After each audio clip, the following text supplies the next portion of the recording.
This is Michael Wilson. We're looking at who is Deborah in the Old Testament.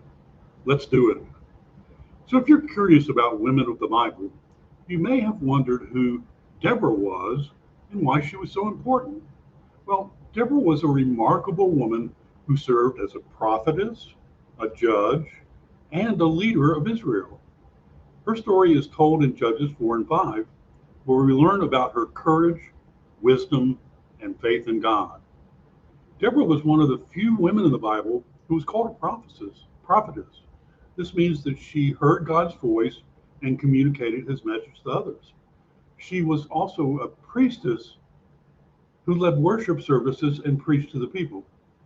Deborah's name means bee in Hebrew, which may reflect her industrious or her sweet nature. So Deborah was a judge in Israel, which was a great role of authority and responsibility.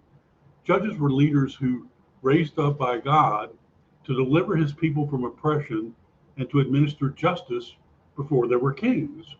So Deborah was the only female judge mentioned in the Bible, and she was respected for her wisdom and fairness. She would sit on her palm tree and settle disputes among the Israelites. Deborah lived at a time when Israel was oppressed by the Canaanites, who had a powerful army led by Sisera. The Canaanites had 900 iron chariots, which gave them an advantage over the Israelites. The Israelites cried out to God for help, and he answered them through Deborah. Deborah and Barak, who was leading the army, went to Mount Tabor, and that's where Sisera gathered his forces at the Kishon River.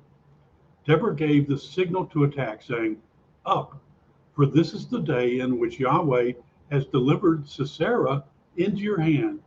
Has not Yahweh gone out before you?" And so Yahweh fought for Israel and caused Sisera's army to panic and flee. Barak pursued them and killed them all except for Sisera, who escaped on foot. So Sisera ran into the tent of Jael, the wife of Heber the Kenite. And Heber was also an ally of King Jabin of Canaan. So Sisera thought he would be safe there. Jael welcomed him into her tent, gave him milk to drink.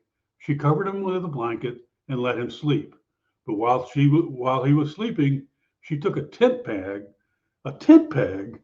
and a hammer and drove it through his temple, killing him. So Deborah's story shows how God can use anyone who is willing to serve him and obey his voice.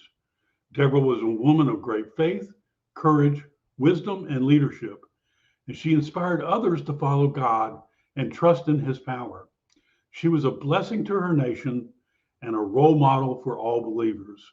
And that's some mighty good news, brothers and sisters.